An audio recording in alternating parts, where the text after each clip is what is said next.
Think speaker का आवाज आ रहा है क्या? एक minute, will check it.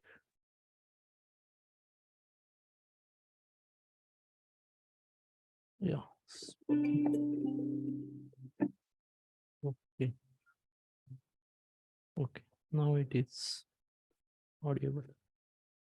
Okay, so okay, so थोड़ा सा रिकैप करते हैं लास्ट दो क्लासेस को। तो फर्स्ट क्लास में हमने देखा था कि how we set the coordinates to locate celestial bodies. तो उसमें हमने दो सिस्टम्स देखी थी कोऑर्डिनेट्स की। एनीबॉडी कैन और anybody want to tell which systems is that? Horizon coordinate system and equatorial coordinate system. एक मिनट, थोड़ा सा साउंड को इश्यू हो रहा है मेरे स्पीकर को। हाँ, बताइए, आप कोई बता रहा था। Horizon coordinate system and equatorial coordinate system. Good, horizon and equatorial coordinate system.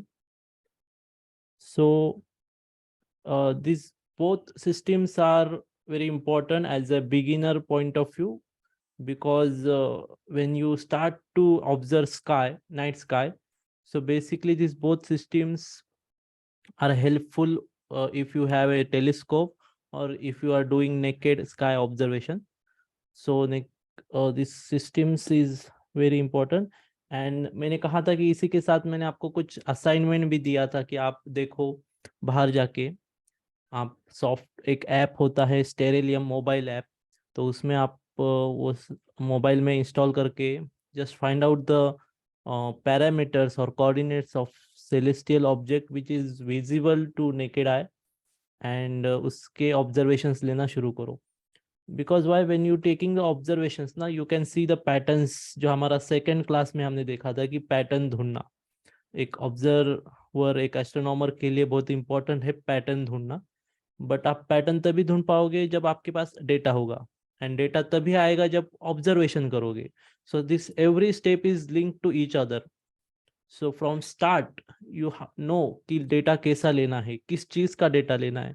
तो आपको कोऑर्डिनेट्स का, टाइम का, पोजीशन का डेटा लेना होता है। Then you need to know कि वो डेटा को एनालिसिस कैसा करे, ये आपको पता होना चाहिए। तो इसके लिए पैटर्न ढूंढना आपको आना चाहिए। पैटर्न एक बार आपने ढूंढ लिया तो उसको कैसा फॉर्मुलेट करे, क्योंकि see only the pattern finding is not important, how to utilize that information for the benefit और फॉर द न्यू डिस्कवरीज, ये भी होना चाहिए। तो उसके लिए एनालिटिकल थिंकिंग की हमें ज़रूरत पड़ती है, जो हमने देखा था। It is one of the skill of astronomers और साइंटिस्ट कि एनालिटिकल थिंकिंग करना। तो ये सारा फर्स्ट लेक्चर में हमारा हुआ था। सेकेंड लेक्चर में हमने दो पार्ट में देखा था कि first we see the equatorial coordinate system. Because why equatorial coordinate system हमें एक ऑब्जेक्ट की, सेलेस्टियल ऑब्जेक्ट की एक फिक्स पोजीशन बताता है या फिक्स कोऑर्डिनेट बताता है, जो जो होराइजन कोऑर्डिनेट नहीं बता सकते। Because horizon coordinates are changing as the earth is moving, and we have different different position on earth, so our horizon also different different. तो ये कोऑर्डिनेट्स चेंज होते हैं, तो वो हमें फिक्स पोजीशन नहीं बता सकते। इसीलिए हम इक्वेटोरियल कोऑर्डिनेट सिस्टम यूज करते हैं। उसमें हम इक्विनॉक्स जो है उसे रेफरेंस करते हैं, क्योंकि ये जो इक्विनॉक्स है एक ऐसा पॉइंट है जो अर्थ के साथ साथ मूव होता है with the reference of sun, और उसके वजह से हमें उसका as a reference point to measure the right ascension आसान जाता है या सिंपल हो जाता है। So we get two parameters in equatorial coordinate system. The first one is declination and the second one is right ascension. तो ये दोनों अगर हमें मिलते हैं तो we get a fix position of that celestial body according to the time. तो ये हमने दो लेक्चर्स में देखा। अभी ये जो ऑब्जर्वेशंस थे, ये बहुत ही बेसिक ऑब्जर्वेशंस है जो पास्ट में बहुत सारे एस्ट्रोनॉमर्स ने किए थे। लाइक नो कोपरनिकस थे, टाइको ब्राहे थे, गैलीलियो थे। ऐसे ही ऑब्जर्वेशंस उन्होंने लिए थे। Through basic telescopes and through naked eye sky observations. तो उनका जो डेटा हमें मिला था, उस डेटा के आधार पर आगे जाके पूरा astrophysics and discoveries, new discoveries जो है एस्ट्रोनॉमी की, वो आने लगी। तो आज के क्लास में हम वही देखने वाले हैं।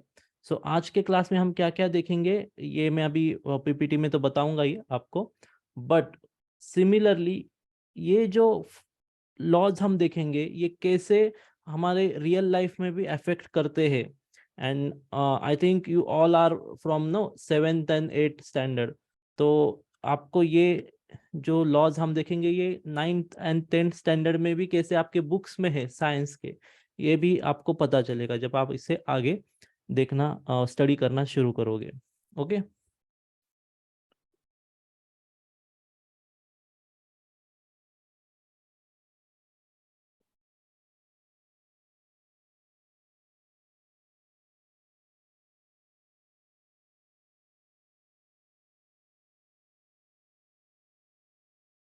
think 1 minute, I have a speaker issue here.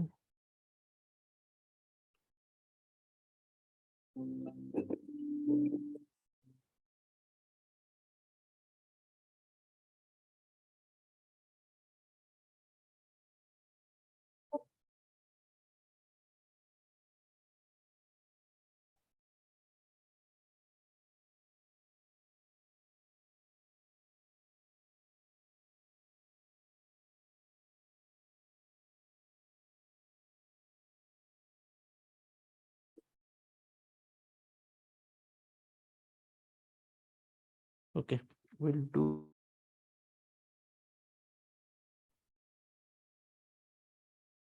Okay, ठीक है।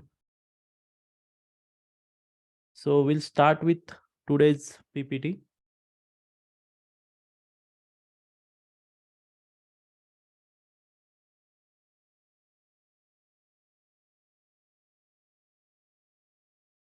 ठीक है, everybody can see my screen. Yes, sir. Okay, so let's start with today's class, that is a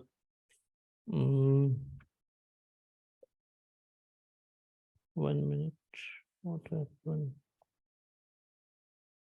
Okay, class 3. So what we are going to learn in this class 3, so the topics are fundamental 4 forces in the universe, then Newton's law of gravity, which also we call universal gravitational law, or Newton inverse square law, then Kepler's law of planetary motion, and then last one, the activity.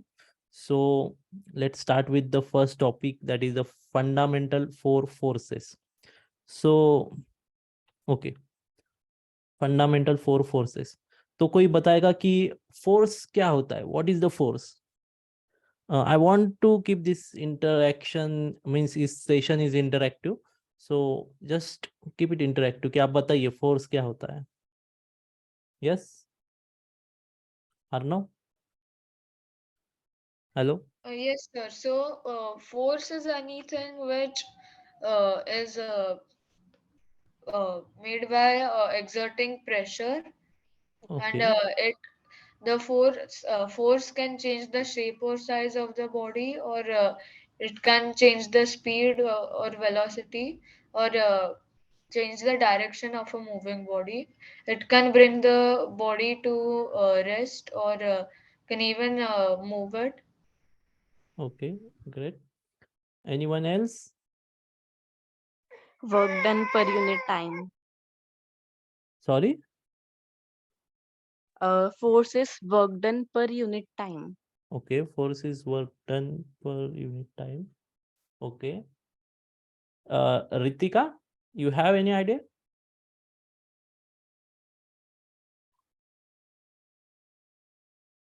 Hello, am I audible to you? I think today's Yes, sir.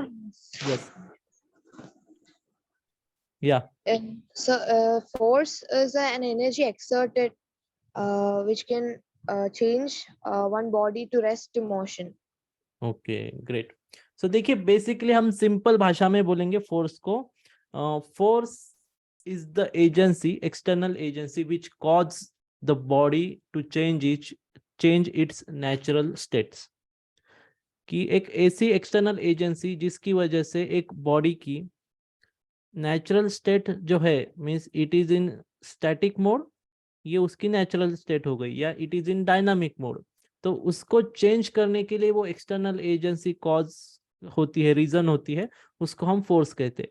C, if imagine कि एक steady बहुत बड़ा पहाड़ है और उसके ऊपर मैं कुछ मैकेनिकल फोर्स अप्लाई कर रहा हूँ. Okay, so unless and until that state is not changing, वो जो पहाड़ है उसका अगर कुछ स्टैटिक स्टेज है तो वो डायनामिक नहीं कन्वर्ट होता, तो हम उसे क्या नहीं कह सकते कि वर्क डन नहीं हुआ है. Means what, that force is not causing that static change, static status to change. तो फोर्स बेसिकली क्या होता है, एक एक्सटर्नल एजेंसी होती है जिसकी वजह से कौन सी भी बॉडी का जो नेचुरल स्टेट है वो चेंज होता है. ओके, वेरी सिंपल लैंग्वेज में. So can you give me some examples of force या टाइप्स ऑफ फोर्स, कि कौन से फोर्स हो सकते हैं? push, pull, okay, Frictional force. Frictional force, right.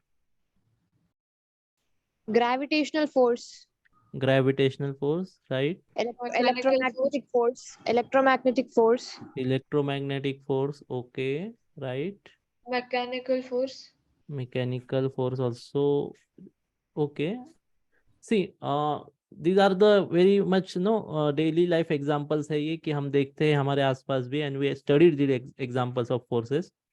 So when the universe when the universe was created, कि जब ये पूरा यूनिवर्स अस्तित्व में आया, and the natural state of that universe, कि जो नेचुरल स्टेट थी यूनिवर्स की, उसको डिफॉर्म करने के लिए और उसके ऊपर एक्ट होने के लिए यूनिवर्स में बेसिक 4 फोर्स थे जो एग्जिस्ट में आए थे आफ्टर द बिग बैंग और existence of this universe exist में जब आया.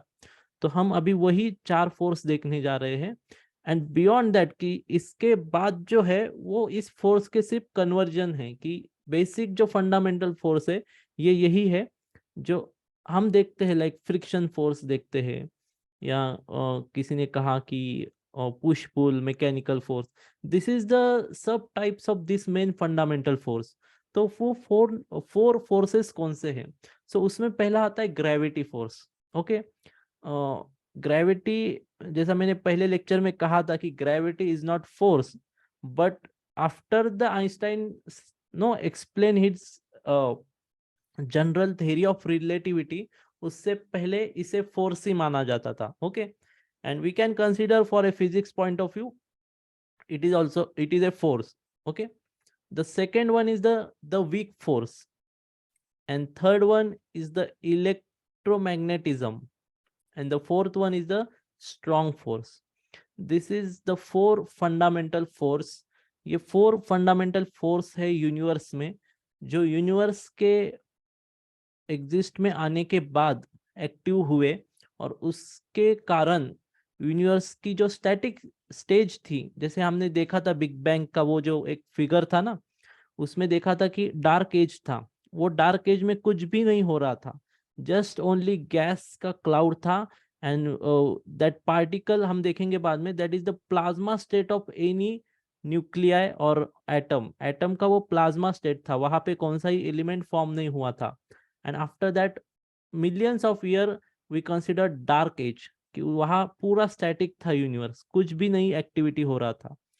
आफ्टर जनरेटिंग और after creating this 4 fundamental force, उसके बाद यूनिवर्स में एक्टिविटी होना शुरू हुआ. लाइक स्टार बॉर्न होना शुरू हुआ, नेबुलास फॉर्म होना शुरू हुआ, गैलेक्सीज बनना शुरू हुआ, प्लैनेट्स वगैरह, पूरा एक्टिविटी ये 4 फोर्स के बनने के बाद हुआ.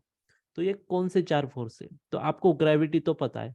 Okay, what is weak force? किसको आइडिया है वीक फोर्स की? they are nuclear forces, I think. Nuclear force. Okay, Frictional आप forces. मिस, हाँ, it's somehow right. Electromagnetism force क्या होता है?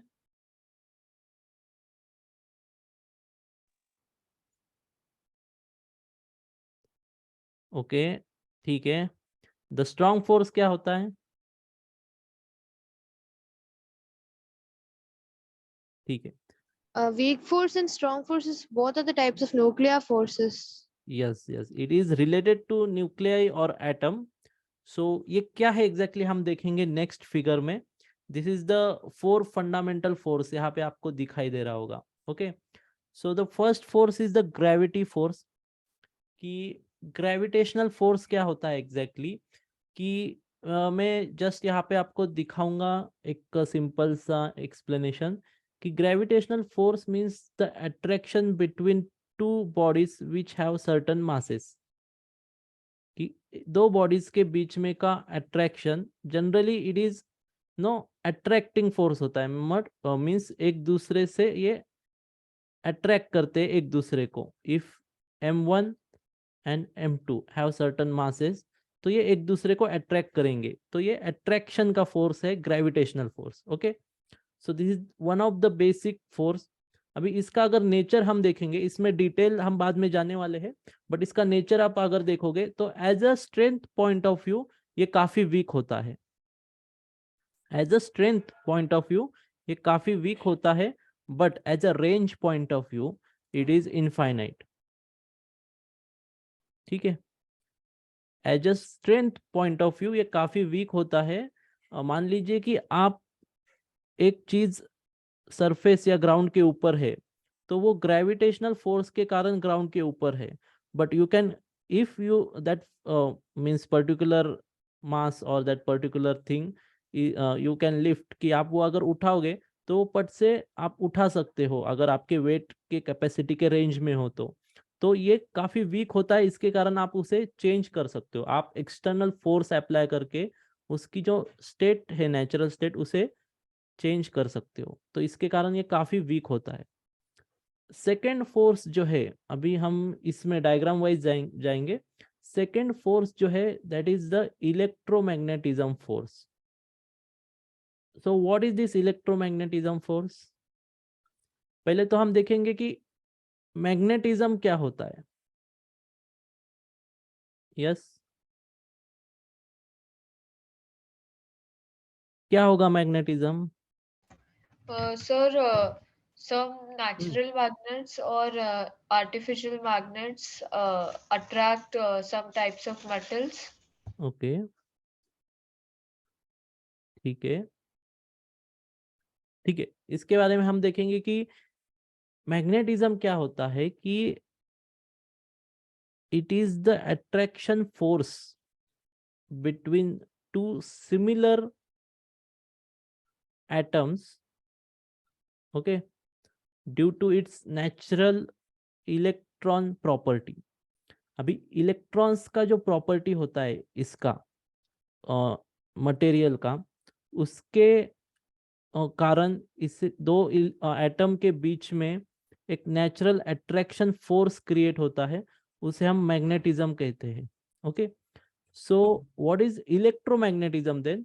So the electromagnetism is that funda ki due to the electric charge or the exchange of electrons के exchange से जो force create होता है स्टेट पॉजिटिव एंड नेगेटिव, उसके कारण इलेक्ट्रोमैग्नेटिज्म बनता है दो एटम में, उसे हम कहेंगे इलेक्ट्रोमैग्नेटिज्म फोर्स।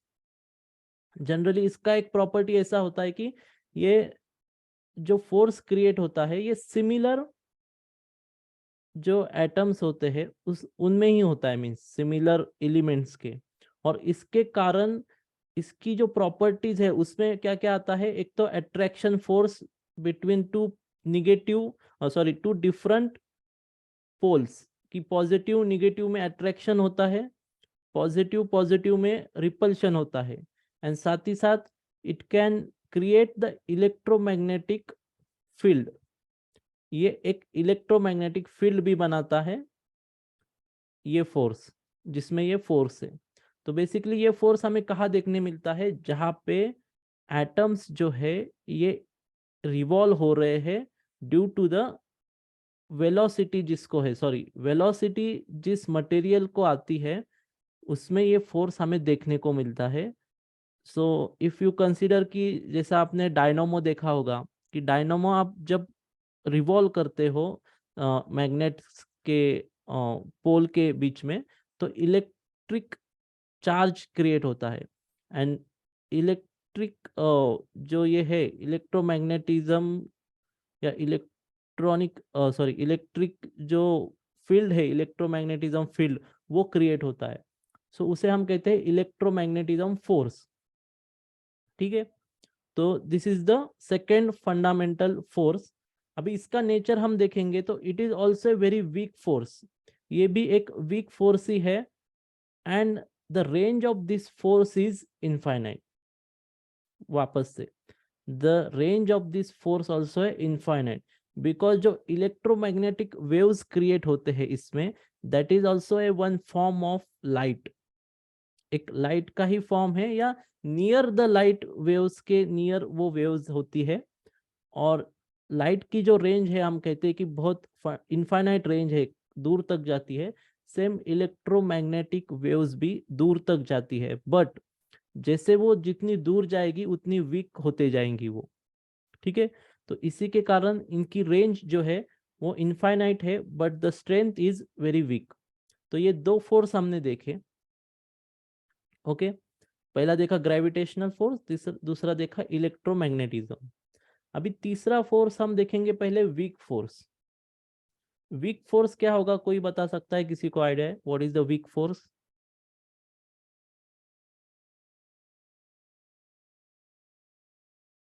ठीक है, हम देखेंगे वीक फोर्स क्या होता है। So first, the weak force actually create कैसा होता है।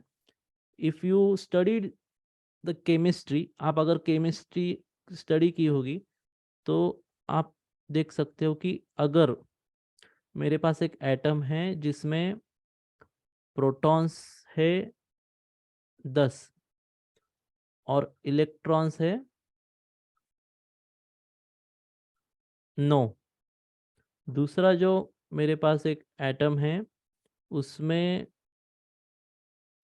प्रोटॉन है 3 और इलेक्ट्रॉन है 4।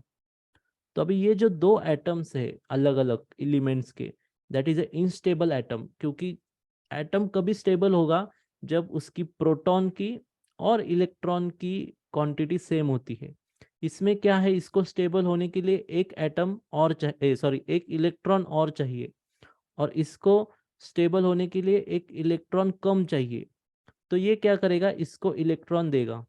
So it becomes 10 electrons and here 3 electrons यहाँ पे आएंगे। Okay, so in this exchange ये दो जो एटम होते हैं इनमें होता है रिएक्शन, एंड ये दो एटम मिलके बनता है व्हाट, क्या बनेगा? Electromagnet. Sorry, electromagnet. No,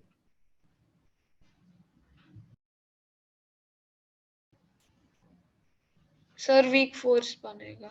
week force बनेगा, बट ये जो दो एटम बन के एक सिंगल एलिमेंट बनता है, इसे हम क्या कहते हैं? हाँ, मॉलिक्यूल। मॉलिक्यूल, गुड, इसे हम कहते हैं मॉलिक्यूल। तो मॉलिक्यूल में जो दो एटम्स होते हैं उसके बीच में जो फोर्स होता है उसे कहते हैं वीक फोर्स। क्योंकि ये वीक क्यों होता है, because we can easily break down this force by some external agency और बाय सम एक्सटर्नल मीन्स। तो ये इजीली ब्रेक होता है। ओके, सो ये होता है वीक फोर्स। अभी ये वीक फोर्स का जो रेंज होता है it is very short, range जो आएगा इसका ये शॉर्ट आता है, बट द स्ट्रेंथ जो है इसका ये कंपैरेटिवली ये दोनों पहले जो दो देखे थे हमने इनसे ज़्यादा होता है। ऑलमोस्ट उसका जो है आई थिंक 130 या 150 टाइम्स ज़्यादा होता है एवरेजली ये दोनों फोर्स से, ये वीक फोर्स का स्ट्रेंथ। ओके, आया समझ में वीक फोर्स क्या होता है? Yes, sir. Okay, weak force हम सिंपली ऐसा कह सकते हैं कि एक ऐसा फोर्स जिसकी वजह से दो एटम एक दूसरे के साथ मीन्स एक दूसरे से अटैच रहते हैं to form a molecule. Okay, वो एटम्स एक ही एलिमेंट के हो सकते हैं या दूसरे एलिमेंट्स के भी हो सकते हैं। That is depends on which kind of external force you are applying on that particular system. But दो एटम को एक साथ रखने में जो फोर्स रीजन होता है वो होता है वीक फोर्स। ओके, अब लास्ट वाला जो फोर्स होता है वो होता है strong force. It is a strong force. अभी ये जो वीक फोर्स है ये यूज इसका एग्जांपल आप देखोगे तो न्यूक्लियर फिजन आपने अगर देखा होगा मीन सुना होगा, न्यूक्लियर फिजन क्या होता है? न्यूक्लियर फिजन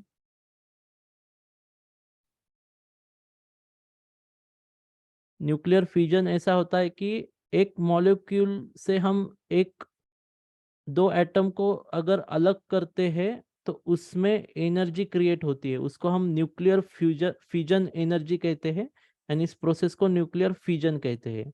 जो यूरेनियम या न्यूक्लियर रिएक्शन आप देखते हो उसमें यही न्यूक्लियर फिजन का हम मीन्स प्रोसेस करते हैं। अभी स्ट्रॉन्ग फोर्स क्या होता है? तो स्ट्रॉन्ग फोर्स आप अगर एक एटम लोगे यहाँ पे, see this is one atom, in this I consider 3 protons। ये 3 protons है इसमें p एंड इसके अराउंड जो है 3 electrons e। Okay, so this is a stable atom, ये स्टेबल है, बराबर है। सो कोई बताएगा कौन सा चार्ज किसके ऊपर होता है? On proton which charge is there? Hello, Positive charge. Positive charge on proton आपको यहाँ पे होता है पॉजिटिव चार्ज मिलेगा। On electron there is negative charge. तो स्ट्रॉन्ग फोर्स क्या होता है? एक ऐसा फोर्स होता है जो ये एंड ऑल्सो एक एलिमेंट होता है इस इसके न्यूक्लियस में। कौन सा एलिमेंट होता है वो? पार्टिकल, कौन सा पार्टिकल होता है वो? Neutron. Neutron. Okay, but the neutron is neutral in charge, उसके ऊपर कौन सा ही चार्ज नहीं रहता। So we not consider here in this system कि न्यूट्रॉन सिर्फ एक न्यूट्रल एलिमेंट है। पॉजिटिव चार्ज होता है प्रोटॉन के ऊपर, निगेटिव चार्ज होता है इलेक्ट्रॉन्स के ऊपर। अभी अगर पॉजिटिव चार्ज है प्रोटॉन के ऊपर तो देर इज ए फोर्स और there is some external agency which holding this proton together. हमने जनरली देखा है दो पॉजिटिव चार्ज एक दूसरे को रिपल करते हैं, बराबर है। अगर दो पॉजिटिव चार्ज है तो एक दूसरे को ये रिपल करेंगे अपोजिट डायरेक्शन में। बट इन न्यूक्लियस अगर ये प्रोटॉन्स इतने हैं जो एक साथ ही है तो there is a force which holding this two positive charge proton together and that force we called strong force. क्योंकि इतना रिपल्शन हो रहा है बड़ा, बट उसको अगर होल्ड करके रखना है तो उसके लिए काफी बड़ा फोर्स आपको लगता है एंड उसको हम कहते हैं स्ट्रॉन्ग फोर्स। एंड ये स्ट्रॉन्ग फोर्स आप अगर डिटेल में जाओगे तो ये प्रोटॉन्स न्यूट्रॉन्स जो है ये क्वार्क नाम के एक पार्टिकल से बनते हैं। ये पार्टिकल जब ये फोर्स में इसको कंबाइन रखता है तो ये पार्टिकल का ग्लूऑन होता है, ग्लूऑन। तो ग्लूऑन से इस फोर्स का ट्रांसफर किया जाता है या ग्लूऑन फॉर्मेट में ये फोर्स एक्टिव रहता है जो ये प्रोटॉन्स को न्यूक्लियस में होल्ड करके रखता है। और जब न्यूक्लियर फ्यूजन रिएक्शन होता है तो ये जो प्रोटॉन्स थे न्यूक्लियस में उसको हम डिवाइड करते हैं एक दूसरे से।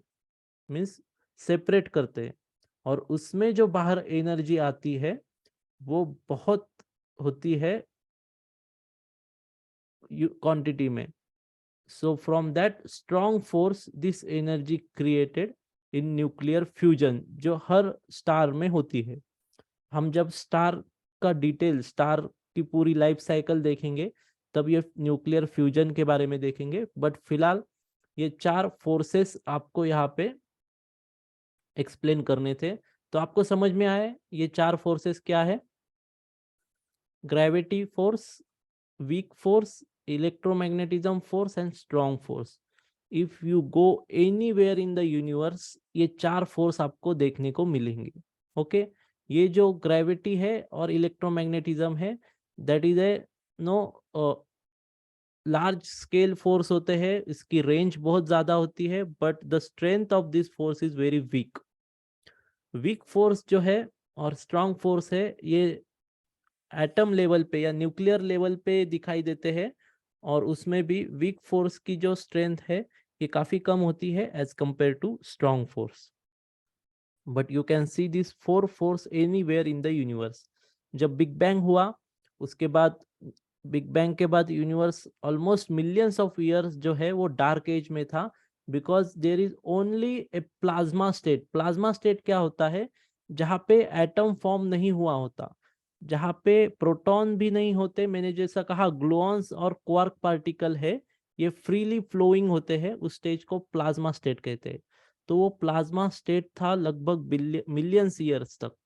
बट आफ्टर दैट जैसे ये 4 फंडामेंटल फोर्सेस बनने शुरू हुए, उसमें से क्या बनना शुरू हुआ? न्यूक्लियस, एटम, एटम से बना एलिमेंट, एलिमेंट से बना मैटर, मैटर से बने स्टार्स, स्टार्स बने मीन्स क्या? इलेक्ट्रोमैग्नेटिज्म एंड ग्रेविटी बननी शुरू हुई. तो ये 4 फंडामेंटल फोर्सेस हमने यहाँ पे देखे. ओके, अभी भी साइंटिस्ट को ये 4 फंडामेंटल फोर्सेस पूरी तरह से अंडरस्टैंड नहीं हुए हैं. We can only studied some properties of this forces, but अभी तक जैसा कि आपने लेटेस्ट न्यूज में देखा होगा कि चाइना ने सन का मॉडल क्रिएट किया है, मीन्स सन जैसा एक्सपेरिमेंट किया है पृथ्वी पर. यूएस ने भी किया, मीन्स व्हाट? उन्होंने न्यूक्लियर फ्यूजन किया है, but they are in it is only on micro scale. एक छोटे माइक्रो सेकंड पे माइक्रो स्केल में किया था उन्होंने. तो साइंटिस्ट अभी भी इनको अच्छी तरह से अंडरस्टैंड करने में लगे हैं.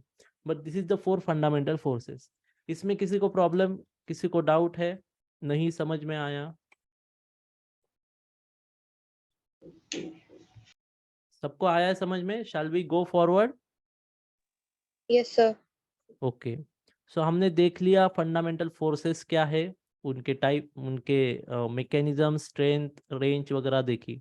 ओके, अभी हम नेक्स्ट पीपीटी में देखेंगे, सॉरी नेक्स्ट स्लाइड में देखेंगे कि जैसा मैंने आपको कहा था कि जो ऑब्जर्वर्स थे, एस्ट्रोनॉमर्स थे, जिन्होंने बहुत सारा डेटा कलेक्ट करके रखा था, लाइक गैलीलियो, कोपरनिकस, टाइको ब्राहे, तो उस डेटा का बाद में पैटर्न स्टडी करना शुरू हुआ. और वो किसने किया? तो वो किया केपलर से शुरू हुआ. ऐसा माना जाता है मॉडर्न एस्ट्रोनॉमी में Kepler was the first astrophysicist, क्योंकि डेटा के ऊपर इन्होंने जो डेटा क्रिएट किया था, गैलीलियो ने, कोपरनिकस ने, उसके ऊपर एनालिटिकल एंड पैटर्न थिंकिंग करना, पैटर्न फाइंड आउट करना, ये काम केपलर ने किया. एंड केपलर ने उससे 3 लॉज हमें दिए प्लैनेटरी मोशन के. This is only for planetary motion, ऐसा केपलर ने मेंशन किया था कि ये जो लॉज है ये सिर्फ प्लैनेटरी मोशन के हैं. तो वो कौन से लॉज है ये हम देखेंगे. सो बेसिकली आपको पता होगा कि प्लैनेट्स एंड सन, तो कौन किसके अराउंड रिवॉल्व होता है? कोई बताएगा? Planets are revolving around the sun. Good. planets are revolving around the sun, but कई दिनों तक या कई सालों तक ऐसा माना जाता था कि प्लैनेट जो है ये सन के अराउंड सर्कुलर ऑर्बिट में रिवॉल्व होते हैं, लाइक सर्कुलर, कंप्लीट सर्कल. जैसा हमने देखा कि सर्कल की प्रॉपर्टी क्या होती है कि सर्कल एक पर्टिकुलर पॉइंट के आसपास ही उसके हर एक पॉइंट का डिस्टेंस सेम होता है. We call it centre of circle and the distance is radius. तो ऐसा माना जाता था कि सन के अराउंड जो अर्थ रिवॉल्व होता है and other planets also, that orbital direction और पाथ इज सर्कुलर. ठीक है. तो केपलर ने पहली बार उसके 3 लॉज प्रेजेंट किए. वो 3 लॉज क्या थे हम देखेंगे. तो उसमें पहला जो लॉ था, आपको दिखाई दे रहा है ये थोड़ा, मैं आई थिंक इसको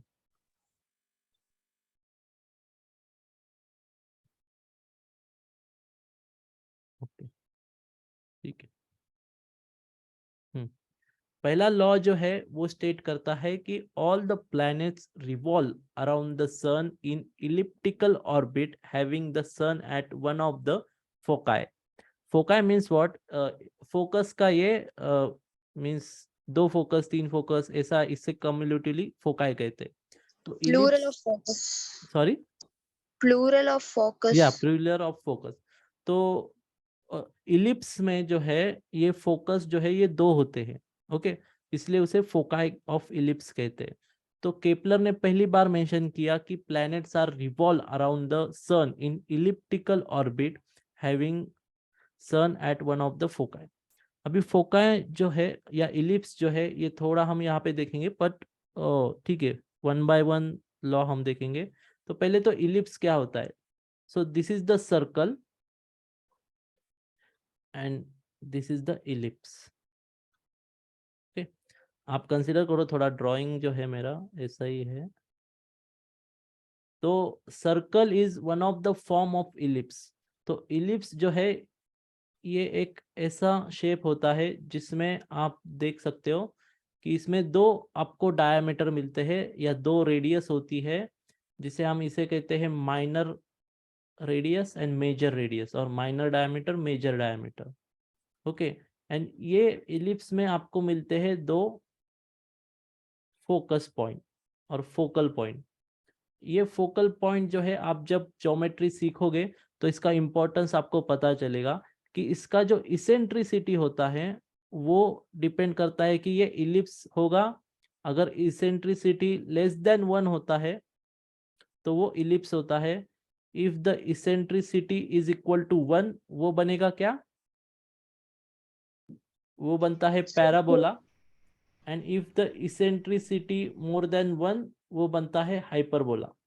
ओके, तो अर्थ जो है या जो प्लैनेट्स है, according to the first law of Kepler, कि प्लैनेट्स जो रिवॉल्व होते हैं अराउंड द सन वो एक इलिप्टिकल पाथ में होते हैं. मीन्स व्हाट, कि सन जो है इसके एक फोकाई पर है और उसके अराउंड इस इलिप्टिकल पाथ में प्लैनेट्स रिवॉल्व हो रहे हैं. ये पहला ऑब्जर्वेशन उसने किया. अभी ये कैसा किया होगा, डेटा के आधार पर. कोई बता सकता है क्या ऑब्जर्वेशन किया होगा या क्या पैटर्न फाइंड आउट किया होगा उसने.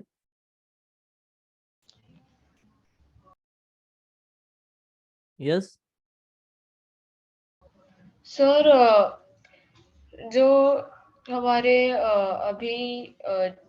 अभी कुछ दिन पहले एक सन बहुत ही अर्थ बहुत ही सन के करीब आ गई थी. तो बराबर, सन के साइज वगैरह से और उससे भी पता चल सकता है गुड कि गुड.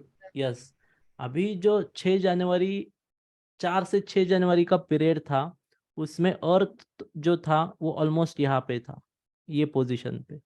ओके, सो यहाँ से जो इसका डिस्टेंस है सन का वो है ऑलमोस्ट 92 मिलियन किलोमीटर्स. ठीक है, तो इसकी वजह से सन जो है वो काफी बड़ा दिख रहा था दिस पीरियड. तो ऐसा ही ऑब्जर्वेशंस ये एस्ट्रोनॉमर्स ने लिया था कि पूरे साल के कुछ दिन सन बहुत बड़ा दिखता है, कुछ दिन बहुत कम दिखता है, मींस कम बड़ा दिखता है. Okay, that is the first observation. Second observation, साल के कुछ दिन जो है वो रात जल्दी होती है और काफी बड़ी होती है रात. साल के कुछ दिन जो है वो रात छोटी होती है और काफी मीन्स ये होती है छोटी होती है. रात जो है काफी लंबी होती है, सॉरी. तो ये ऑब्जर्वेशंस थे, दूसरे ऑब्जर्वेशंस और भी थे कि सन का जो सन के रिलेटिव जो स्टार्स है उनकी पोजीशन भी चेंज होती है, पोजीशन नहीं सॉरी ब्राइटनेस, उसकी ब्राइटनेस भी चेंज होती है। जैसा कि अगर अर्थ यहाँ पे आया है और सन के रेफरेंस से अगर किसी स्टार का ब्राइटनेस समझो स्केल पे 1 है, तो अर्थ जैसा दूर जाएगा तो उसका ब्राइटनेस में माइन्यूट सा चेंज आता है। ओके, सो ऐसे ऑब्जर्वेशंस लिए थे प्रीवियस एस्ट्रोनॉमर्स ने। तो ये सब डेटा को एक साथ कलेक्ट करके उसमें जो पैटर्न नजर आया उसका यूज करके केपलर ने पहली बार ये बताया कि जो प्लैनेट्स, अगर ऐसा मान लीजिए कि सन सेंटर में है और अर्थ जो है ये सर्कुलर ऑर्बिट में रिवॉल्व हो रहा है, तो फिर दिन में और पूरे साल में दिन भी है 12 घंटे का ही रहना चाहिए और रात भी 12 घंटे की होनी चाहिए। देन अगेन उसकी जो साइजेस है अलग अलग स्टार्स की ब्राइटनेस वो भी सेम रहनी चाहिए, बट ऐसा नहीं है। तो ये दोनों का कंपैरिजन करके फिर ये एक कंक्लूजन निकाला गया कि सन जो है एक फोकाई पे है और प्लैनेट्स रिवॉल्व हो रहे हैं इलिप्टिकल ऑर्बिट में। आया समझ में? This is the first law of Kepler. अब हम देखेंगे नेक्स्ट लॉ।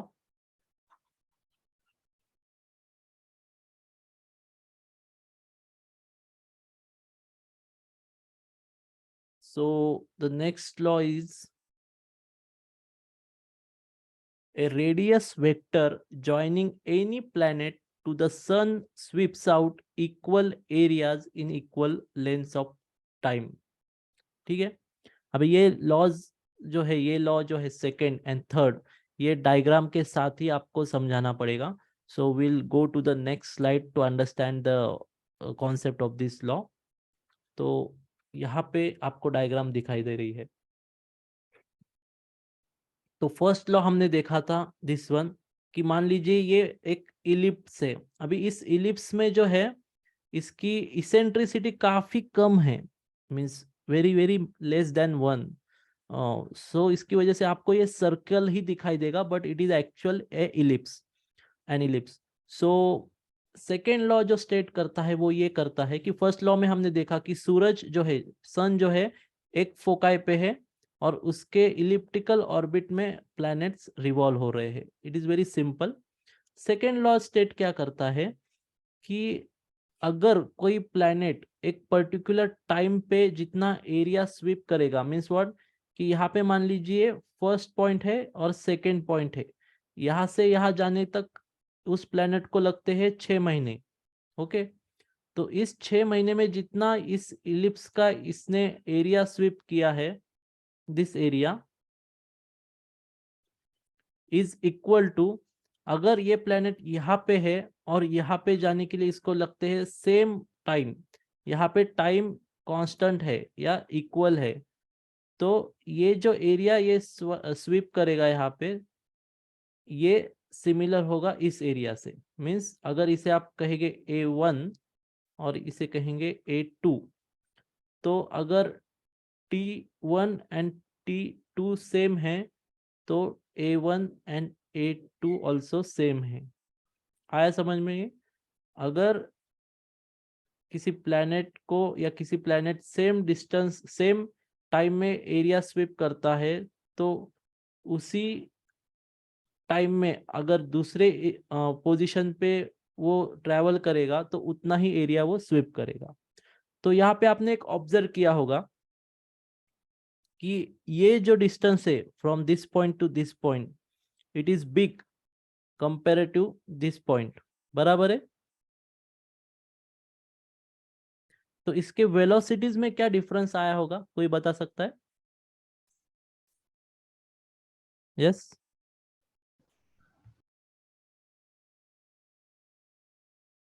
यहाँ पे मुझे छोटा ही डिस्टेंस ट्रेवल करना है from this point to this point, but यहाँ पे we consider it is 0.3 to 4, यहाँ पे मुझे बहुत ज्यादा डिस्टेंस ट्रेवल करना है।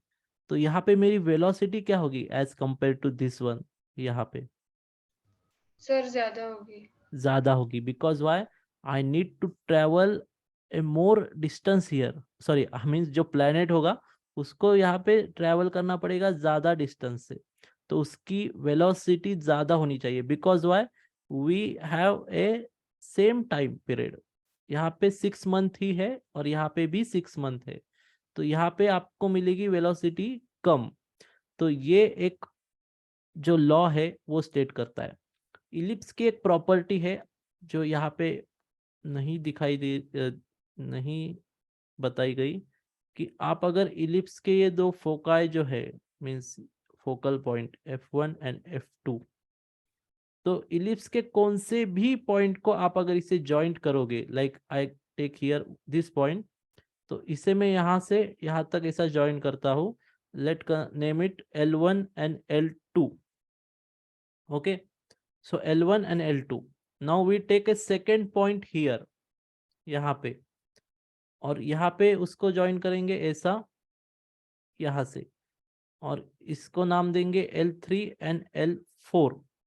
तो इलिप्स में होता क्या है, यहाँ पे अगर L1 प्लस L2 लोगे आप, summation of L1 plus L2 is equal to summation of L3 plus L4। आए समझ में? तो ये एक इलिप्स की प्रॉपर्टी होती है। तो इस प्रॉपर्टी का यूज करके ये आप थ्योरी या थ्योरम यहाँ पे प्रेजेंट कर सकते हो कि similar sum of this to particular length is always equal if ये पॉइंट इलिप्स के ऊपर होगा। तो अभी ये जो प्रॉपर्टी है, ये आप अगर देखोगे, आपने कभी कैरम खेला है? Have you played carrom? Yes, yes do you know खेला है। कैरम? मोबाइल में का Yes, कैरम yes, नहीं खेला बोल है। रहा मैं, एक्चुअल कैरम। यस खेला है। हाँ, तो कैरम में आप अगर देखोगे, बहुत सारे जो कैरम के प्लेयर होते हैं बड़े बड़े, वो इसी थ्योरम का यूज करते हैं। एक एक्सपेरिमेंट भी आप करना चाहो तो देखो कि अगर मैं यहाँ से, मेरा हंटर जो है कैरम का, स्ट्राइकर भी जिसे कहते हैं, स्ट्राइकर यहाँ पे है और आपका जो टारगेट है वो यहाँ पे, तो जनरली आप अगर विजुअली इसे कैलकुलेट करोगे कि ये डिस्टेंस जो है ये अगर सेम है, this one and this one near about same, तो आप किसी भी पोजीशन में उसे हिट करो, वो ऑलमोस्ट इसे यहाँ पे ही मारेगा। बिकॉज वाई, यहाँ पे तो इलिप्स नहीं है हमारा, we don't have ellipse here, तो ऐसा क्यों करता है? यस, कोई बताएगा?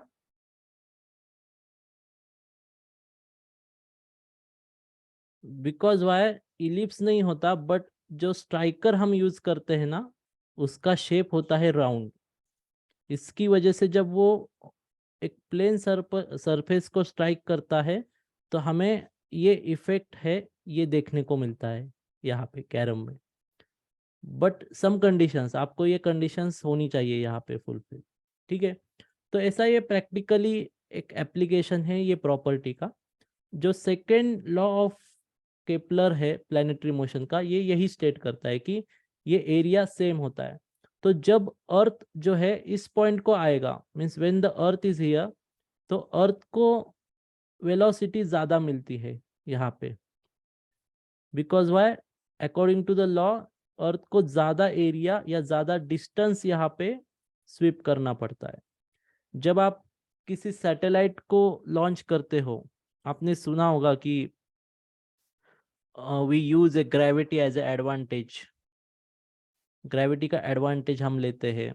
आपने ये तो सुना होगा कि हमने जो मंगलयान लॉन्च किया था वो काफी कम लागत के ऊपर किया था, सुना है? काफी कम मीन्स उसमें हमारा खर्चा हुआ था, सुना है कि नहीं? यस यस सुना है। तो उसमें क्या हुआ था एग्जैक्टली, हमने ये जो यहाँ पे जो एक्स्ट्रा वेलोसिटी मिलती है due to the gravity and this law, उसका यूज करके हमने, जब ये यहाँ से शुरू हुआ, यहाँ से यहाँ तक आने तक उसको एक एक्स्ट्रा वेलोसिटी मिलती है, कौन से भी सैटेलाइट को, due to the gravitational pull, तो उसका यूज किया हमने। एंड जब यहाँ पे सैटेलाइट आया या जो हमारा मंगलयान था वो आया, तो उसको हमने क्या किया, एक्स्ट्रा अपोजी मोटर्स या अपोजी इंजिन्स कहते हैं उसको, उसका यूज करके एक्स्ट्रा पुश दिया छोटा, because we already have extra velocity due to this funda. तो वहां पे सिर्फ हमें थोड़ा ही पुश करना पड़ा, तो ये गया सेकेंड ऑर्बिट में। मीन्स इसने ये फर्स्ट ऑर्बिट छोड़ दिया, ये गया सेकेंड ऑर्बिट में। तो ऐसे 3 फ्लाई बाय हमने यूज किए, 3 से 4 फ्लाई बाय अर्थ के साथ यूज किए मंगलयान में। फिर हमने चांद की ओर गए, मान लीजिए यहाँ पे चांद है, तो चांद को भी हमने सेम कंसिडर किया कि उसमें इलिप्टिकल ऑर्बिट सिलेक्ट किया। और जब ये इलिप्टिकल ऑर्बिट इस एरिया में गया था मंगलयान, तो यहाँ पे भी हमने सेम यूज किया उसका चांद का ग्रेविटी, और यहाँ से एक्स्ट्रा पुश किया। तो इसके भी हमने 3 से 4 ऑर्बिटल मोशंस को यूज किया, और चौथे ऑर्बिटल मोशंस में हमने एक्स्ट्रा पुश दिया, और इसकी ऑर्बिटल पाथ को छोड़ के फिर हमने मंगल ग्रह तक जाने का हमारा जो ट्रैवलिंग था वो शुरू किया। तो हमने दो जगह पे फ्यूल को सेव किया था, and we get extra benefit of that. So that's why जो हमारा एक्स्ट्रा जो फ्यूल था वो कम हुआ। एक्स्ट्रा फ्यूल कम हुआ तो लॉन्चिंग को भी कम फ्यूल लगा, मास जो था वो कम यूज करना पड़ा, और उसकी वजह से हमारा जो टोटल कॉस्ट था वो कम हुआ। और ऑब्वियसली कुछ मैन्युफैक्चरिंग टेक्नोलॉजीज भी थी जो इंडिया में बनी थी, उसका इस्तेमाल करके भी हमने थोड़ा कम उसमें इन्वेस्ट किया था। But this is the one reason, and always कि जितने भी प्लानिटरी इंटरप्लानिटरी लॉन्चेस होते हैं उसमें इसी चीज का यूज किया जाता है कि स्लिंग शॉट उसे कहते हैं। ये स्लिंग शॉट और फ्लाई बाय का यूज करके हम एक्स्ट्रा ग्रेविटेशनल पुल का यूज करके हम वेलोसिटी को बढ़ाते हैं, and then we exit the orbit of that particular object. So ये सेकेंड लॉ केपलर का था। ये समझ में आया सेकेंड लॉ? बहुत ही सिंपल है। इसमें अगर कोई प्लैनेट इलिप्टिकल ऑर्बिट में किसी स्टार के अराउंड रिवॉल्व हो रहा है, और वो स्टार जो है वो फोकाई पे है, एक फोकस पॉइंट पे, तो जितने टाइम में वो एरिया स्वीप करता है, उतने ही टाइम में किसी भी पोजीशन से उसने अगर ट्रेवल किया तो सेम एरिया स्वाइप करेगा, स्वीप करेगा, सॉरी। तो ये सेकेंड लॉ है। Now we see the third law of motion, third law of Kepler's planetary motion. अभी थर्ड लॉ जो स्टेट क्या करता है उसका स्टेटमेंट पहले हम देखेंगे लास्ट स्लाइड से, यहाँ से। The third law stating that the square of the sidereal period means revolution period of the planets are directly proportional to the cubes of their mean distance from the sun. So what is the revolution?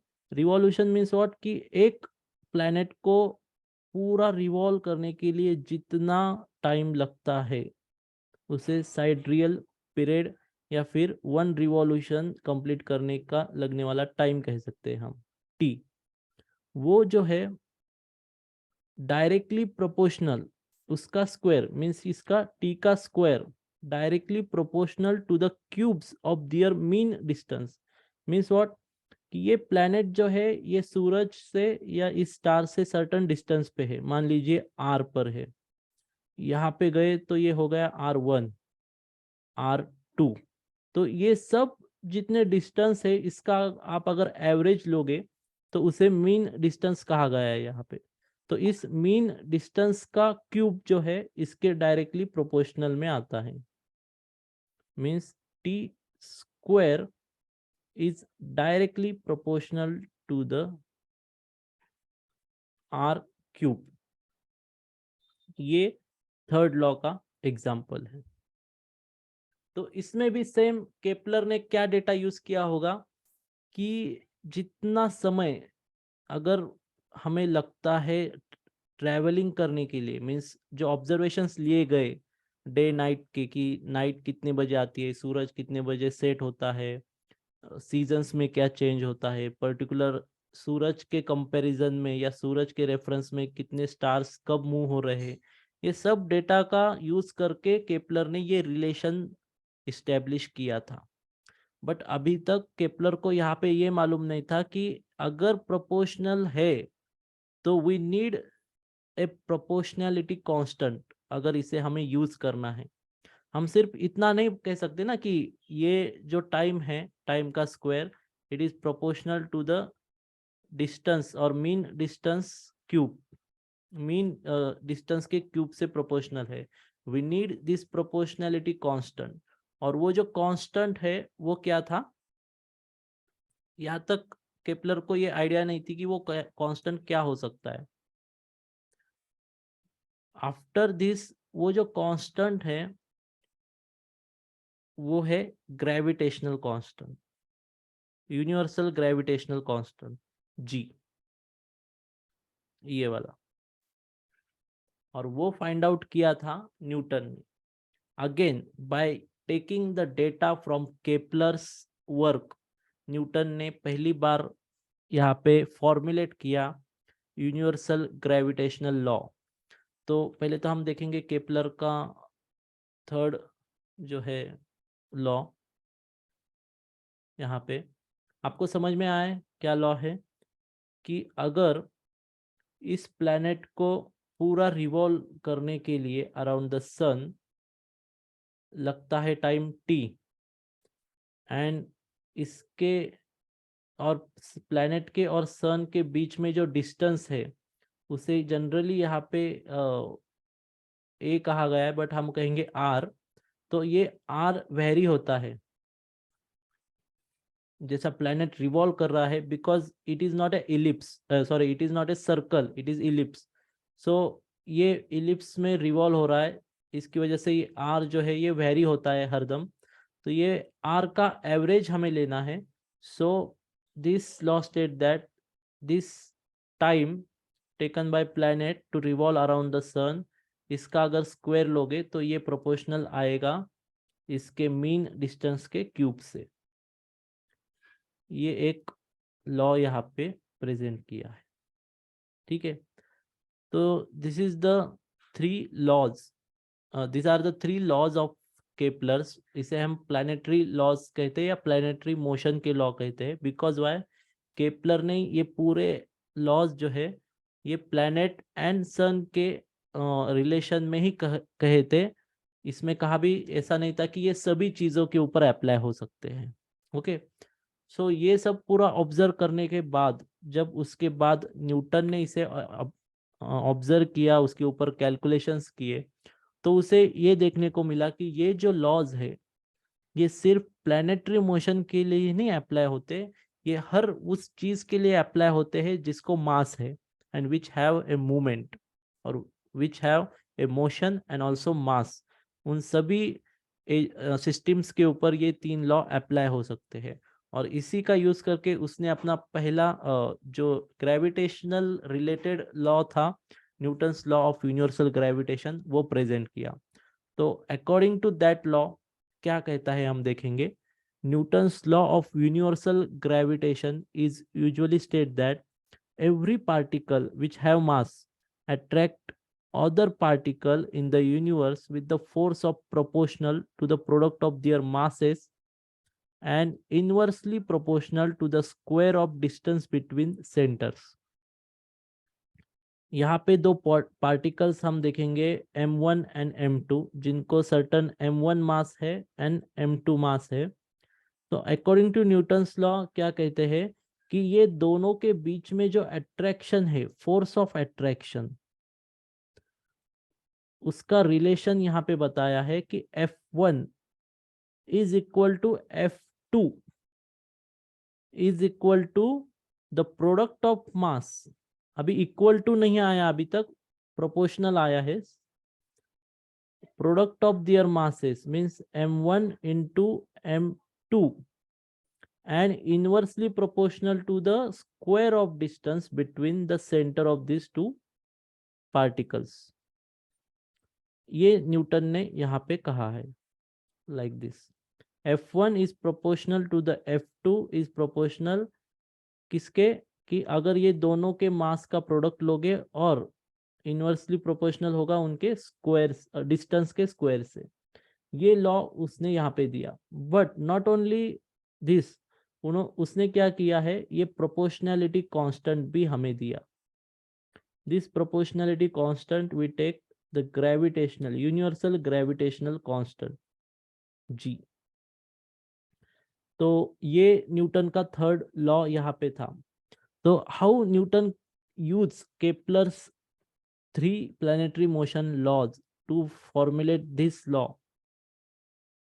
किसी को देखना है, ये थोड़ा सा derivation आएगा but हम यहाँ पे देखेंगे कि ये कैसा न्यूटन ने यहाँ पे फॉर्मुलेट किया। Anybody interested to take a look on how Newton calculate और एस्टेब्लिश दिस रिलेशनशिप? हेलो, या आप Yes, देखोगे? yes. ठीक है, हम सिंपल मेथड में देखेंगे, ज़्यादा कॉम्प्लिकेटेड नहीं करूँगा मैं इसे, क्योंकि इसके रिलेटेड ही कुछ आपके डेली लाइफ की एक्टिविटीज़ है जो इसी डेरिवेशन में आती है। तो will share here our white board.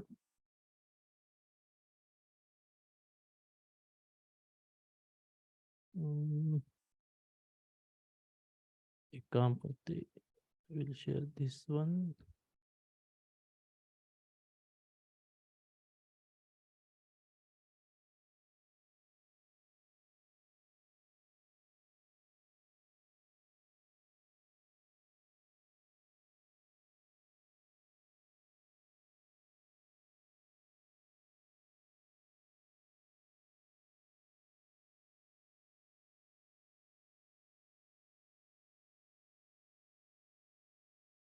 Okay, so let's derive this equation की न्यूटन पहले तो केपलर का जो थर्ड लॉ था वो क्या स्टेट करता था हमें, कि जो टाइम है उसका स्क्वायर प्रोपोर्शनल आएगा उसके मीन डिस्टेंस से, मीन्स आर के क्यूब से। ओके, एंड न्यूटन लॉ का स्टेटमेंट क्या है, एफ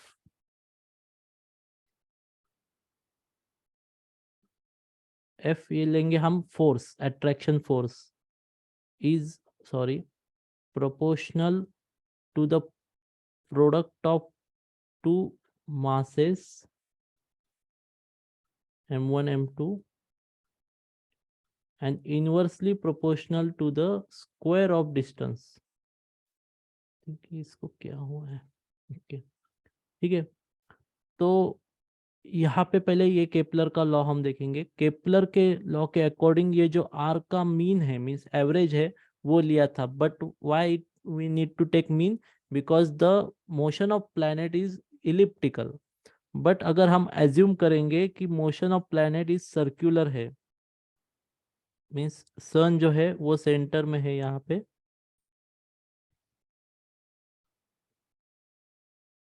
और प्लैनेट जो है ये सर्कुलर मोशन में रिवॉल्व हो रहा है विद द डिस्टेंस आर। तो यहाँ पे हम कंसिडर करेंगे इसकी जो वेलोसिटी है रिवॉल्व होने की, वो v है। एक मिनट, हम ना थोड़ा सा दूसरा सिस्टम यूज करते हैं क्योंकि इसमें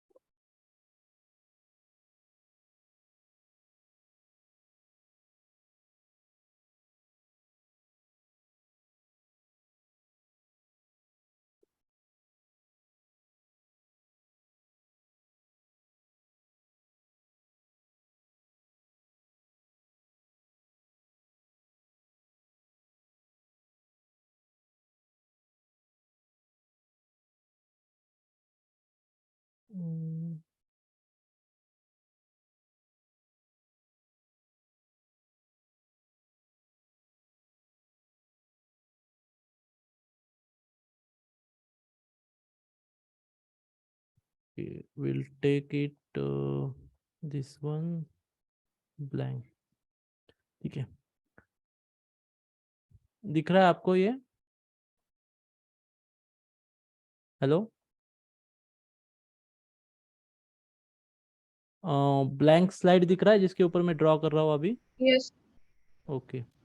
So according to the Kepler's law of planetary motion, T जो है T का square is proportional to the R cube. तो हम कंसिडर करेंगे जो प्लैनेट रिवॉल्व हो रहा है ये सर्कुलर मोशन में रिवॉल्व हो रहा है. सन उसके सेंटर पे है और प्लैनेट यहाँ पे है सरकमफरेंस पे. एंड ये जो डिस्टेंस है ये R है और ये प्लैनेट की वेलोसिटी है V. Okay, so if the V is constant, अगर V कांस्टेंट है तो वो डायरेक्शन चेंज कर रहा है. तो हमें एक, आप आगे जाके फिजिक्स में देखोगे, अगर V जो है V is the vector quantity. Vector quantity means what, कि वेक्टर क्वांटिटी डायरेक्शन वेक्टर आता है इसमें, जिसको हम कहते हैं कि अगर वेक्टर क्वांटिटी है और वो डायरेक्शन चेंज कर रहा है तो उसको लगेगा acceleration to maintain the constant velocity.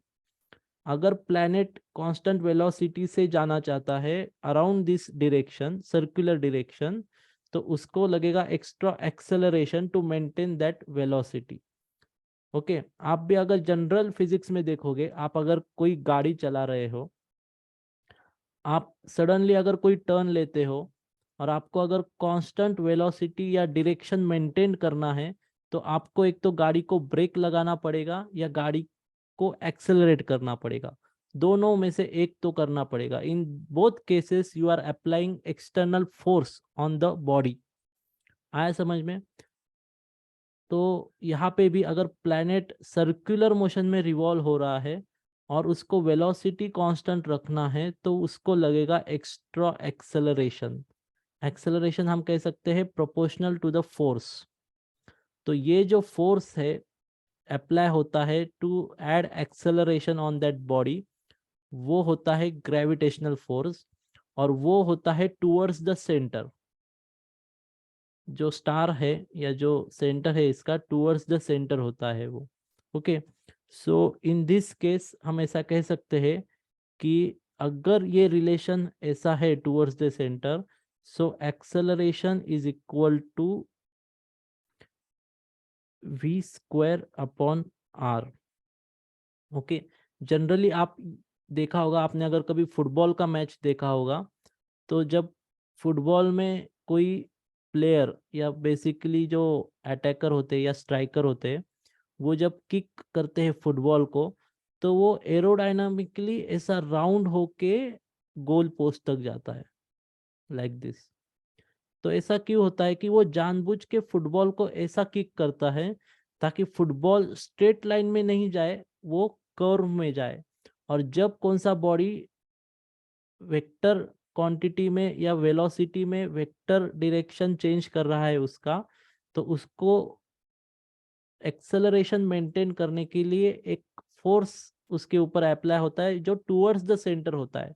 इसकी वजह से ये फुटबॉल जो है ये सीधा नहीं जाता, ये ऐसा कर्व पाथ में जाता है and towards the path, towards the target और गोल पोस्ट. तो ऐसा सिंपल सा एक फिजिक्स है जो यहाँ पे भी अप्लाई होता है. तो ये जो एक्सेलरेशन ऐड होगा इसमें, उसका रिलेशन होगा V स्क्वायर अपॉन R. ठीक है, तो अब हमने यहाँ पे देखा था कि F is proportional to the A, means F जो है A के प्रोपोर्शनल में है. So we can state that कि F is proportional to the V square of upon R. ठीक है, तो ये रिलेशन हमें यहाँ पे मिलता है. बाद में हम देखेंगे V इज द वेलोसिटी. अभी वेलोसिटी हम कैसा कैलकुलेट करते हैं? Distance upon time, right? Distance upon time जो है मीन्स कितना डिस्टेंस ट्रेवल हुआ और कितना टाइम लगा.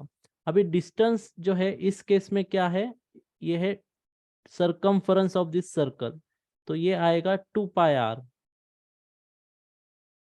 और टाइम जो इतना लगता है, जो हमने ऊपर भी यहाँ पे कंसीडर किया है, टाइम ट्रेवल, साइड्रल मोशन और रिवॉल्यूशन टाइम, तो ये टाइम आएगा यहाँ पे 2πr। एंड ये तो अभी इसमें हम ऐसा कह सकते हैं कि ये जो 2π है ये कांस्टेंट है, तो we remove this constant and we can say that v is proportional to the r upon t। क्योंकि 2π कांस्टेंट है प्रोपोर्शनलिटी का, इसकी वजह से हमने ये इक्वल साइन रिमूव किया और ये प्रोपोर्शनलिटी कांस्टेंट भी रिमूव किया। तो हम यहाँ पे ऐसा लिख सकते हैं कि v proportional to the r upon t।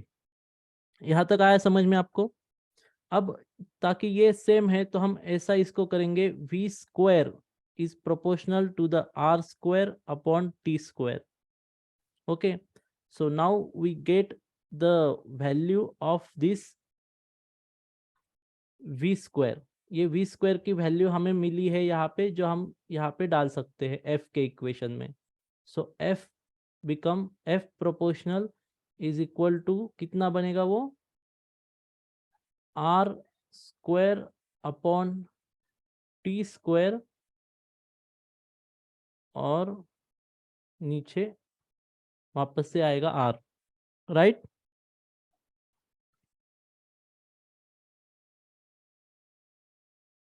ठीक है, आया समझ में ये यहाँ तक? Then 1 minute, question to r। अभी यहाँ पे हमें क्या करना है, जो केपलर का यहाँ पे लॉ था, केपलर ने जो कहा था कि r t square is equal t proportional to the r cube, जो यहाँ पे था। सो एक मिनट, तो यहाँ पे v की जो प्रोपोर्शनलिटी थी t में, यहाँ पे हम ऐसा इसको पुट कर सकते हैं। We are putting the value of t here like this. तो कितना आएगा वो, ब्रैकेट में डालेंगे r square upon r cube by r जो डिनोमिनेटर का है वो। अभी यहाँ पे आप देख सकते हो कि यहाँ पे r square upon r cube है, इसमें से अगर r को कम किया जाए तो आपको यहाँ पे मिलेगा r 1/r अपॉन r, तो r नीचे जाएगा तो ये बनेगा r का स्क्वायर।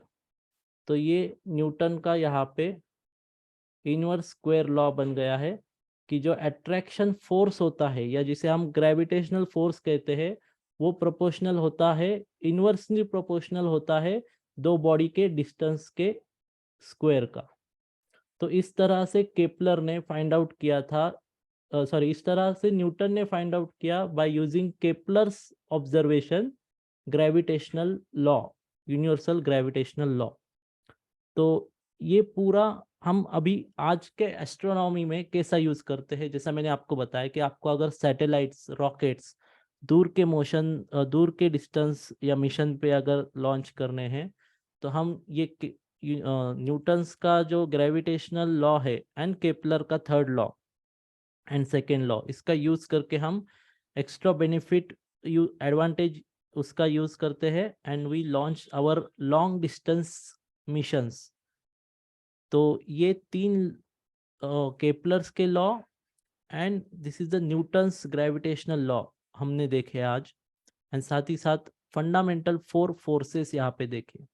अभी आप अगर कौन से क्लास में हो, I think you are 5th 6th and 7th class और 8th क्लास, राइट? तो आप अगर 9th क्लास में जाओगे तो आपको ये जो है मैंने अभी जो बताया न्यूटन का और केपलर का motion of planetary motion loss, ये आपको मिलेंगे। एंड आप अगर इसको अच्छे से स्टडी करोगे तो आपके डेली लाइफ के एग्जांपल्स में भी ये लॉ कैसे एक्टिव करते हैं, एक सिंपल सा मैं यहाँ पे एक आपको एग्जांपल देता हूँ।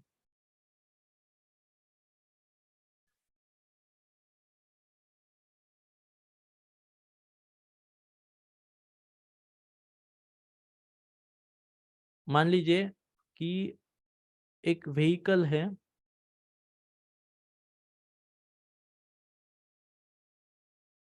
ओके, और वो सर्टन वेलोसिटी से इस डायरेक्शन में जा रही है।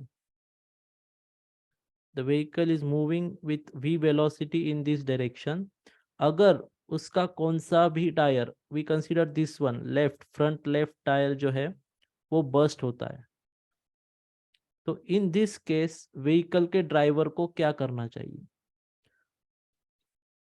सर उसे राइट तो में थोड़ा सा स्टीयर करना चाहिए, क्योंकि गाड़ी थोड़ा लेफ्ट को जाएगी, क्योंकि वो टायर पंक्चर्ड है। Okay, anyone?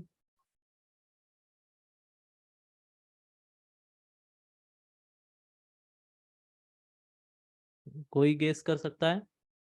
See this is all about ना इंटरेस्टिंग फिजिक्स। आप अगर इसको अच्छे से इंटरेस्ट से लोगे फिजिक्स को, तो ये बहुत सारी एप्लीकेशंस आपको देगा। मीन्स मैंने जैसा कहा कि डेटा को कलेक्ट करने के लिए आपको ऑब्जर्वेशन आना चाहिए, ऑब्जर्वेशन से आपको मिलता है डेटा। डेटा एक बार मिला तो उसके पैटर्न फाइंड आउट करते आपको आना चाहिए, तो उससे आपको मिलेंगे पैटर्न्स। पैटर्न से आपको मिलते हैं रिलेशंस, क्वांटिटीज, जो आपने क्वांटिटी या एट्रीब्यूट्स सिलेक्ट किए डेटा के, उसके बीच के रिलेशंस मिलते हैं, and then from that relation you can find out the laws of nature. तो अभी आपने जो कहा या जो ये सिचुएशन है, इसमें क्या होता है कि अगर ये टायर पंक्चर होता है तो जनरली क्या होता है, ड्राइवर्स जो है वो गाड़ी का स्पीड स्लो करते हैं, ओके।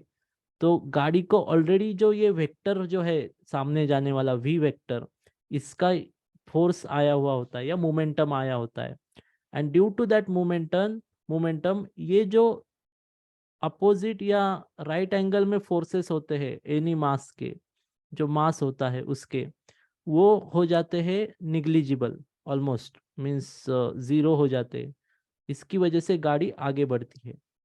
आप अगर ये देखना चाहते हो तो आप देख सकते हो कि साइकिल भी जो होती है अपनी, अगर वो स्टेडी रखोगे आप साइकिल, तो वो एक तो इस जगह पे नहीं तो इस साइड पे कोलैप्स होगी। But when you start to drive cycle, तो आप एक्स्ट्रा वेक्टर फोर्स लगाते हो सामने की डायरेक्शन में। इसकी वजह से ये जो वेक्टर है सामने का, ये इस वेक्टर फोर्स को कैंसल आउट करता है या उसके आप ओवरटेक करता है उसको, और इसकी वजह से साइकिल जो है इस दो डायरेक्शन में या कौन सी भी बाइक इस दो डायरेक्शन में कोलैप्स नहीं होती वो, जब तक वो सीधी जा रही है। बट व्हेन इट स्टॉप्स, ये अगेन ये जो साइड वेक्टर्स है ये उसके ऊपर हावी होते हैं और वो एक साइड को कोलैप्स होती है। तो इस सिचुएशन में भी ऐसा होगा, अगर ड्राइवर ने ब्रेक लगाया या स्टीयर किया तो क्या होगा, ये जो वेक्टर है इस साइड को, क्योंकि ये टायर जो है ये बर्स्ट आउट हुआ है, तो इसमें ज्यादा फ्रिक्शनल फोर्स होगा as compare to this 3 tyres.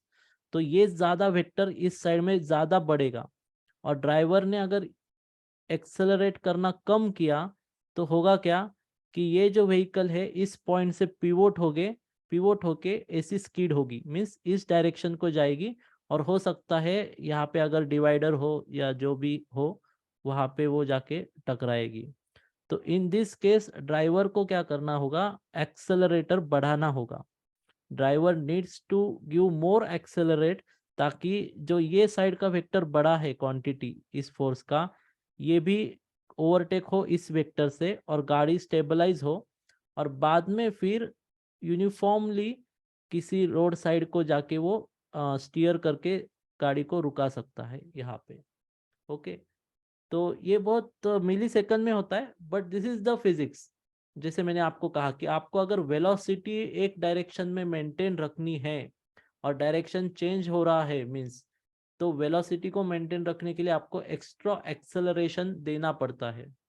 तो हमारे प्लैनेटरी मोशन में भी ऐसा होता है कि जो वेलोसिटी डायरेक्शन चेंज होता है प्लैनेट का टू रिवॉल्व अराउंड द सन, तो उसको मेंटेन रखने के लिए एक एक्स्ट्रा एक्सेलरेशन हरदम एक्ट होता है उस प्लेनेट के बॉडी के ऊपर, और जिसे हम ग्रेविटी भी कहते हैं या ग्रेविटेशनल फोर्स भी कहते हैं। आप अगर देखोगे तो एक्सेलरेशन का जो यूनिट होता है, क्या होता है unit? Yes, what is the unit of acceleration? Joules. No, accelerate का unit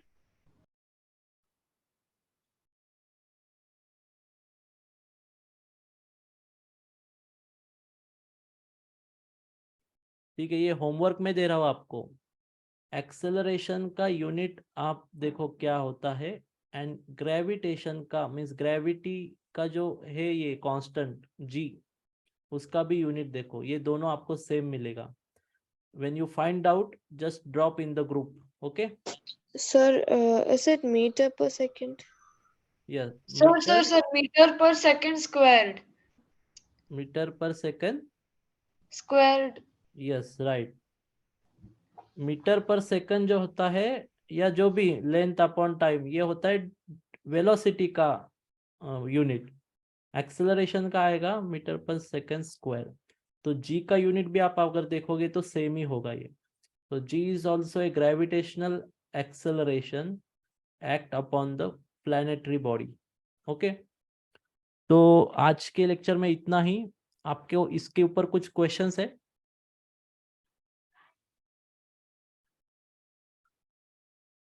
Yes? Do you have any question on this?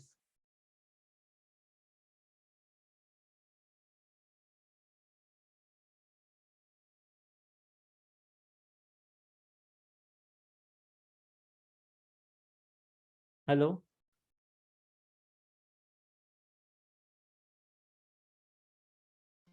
No, sir. Okay, तो आज हमने बहुत इम्पोर्टेंट चीज़ें कवर की। इन नेक्स्ट सेशन हम थोड़ा सा यूनिवर्स जब बिग बैंग हुआ तो उसके बाद जो प्रोसेस हुआ था उसको ज़्यादा देखेंगे, and we will complete the process of no forming the star forming कैसे हुए, एंड जो मैटर था वो फॉर्म कैसे हुआ। बिकॉज मैटर जब फॉर्म हुआ उसके साथ ही एंटी मैटर भी फॉर्म हुआ था। आपने अगर एंटी मैटर के बारे में सुना है तो आपको पता होगा कि मैटर जैसा होता है वैसा ही एंटी मैटर भी होता है। सो जब यूनिवर्स ने मैटर फॉर्म करना शुरू किया था तभी एंटी मैटर भी फॉर्म होना शुरू हुआ था। बट उसके बाद एंटी मैटर का क्या हुआ और मैटर ही क्यों बचा, और उसी मैटर से फिर हमारी गैलेक्सी, स्टार्स, जितने भी आप देख रहे हो अभी एलिमेंट्स पूरे यूनिवर्स में, वो बने हैं। तो ये ज़्यादा कवर करेंगे, और फिर उसके बाद हम स्टार्स के बारे में देखना शुरू करेंगे। सो ये सेशन में इतना ही था। नेक्स्ट सेशन मोस्टली होगा आज थर्सडे है। आई विल अरेंज मोस्टली, अगर लेंगे तो संडे को लेंगे। You are means available on Sunday, और मीन्स कहाँ है छुट्टी आपको या जा रहे हो कहाँ पे? Sir, I'm available. Okay, so will take a next session on this Sunday, coming Sunday. तो उसमें ये चीज़ें कवर होगी, ठीक है? Okay, sir. Okay, great. So good night to all of you. Thank you. Thank you, sir. Thank you, sir.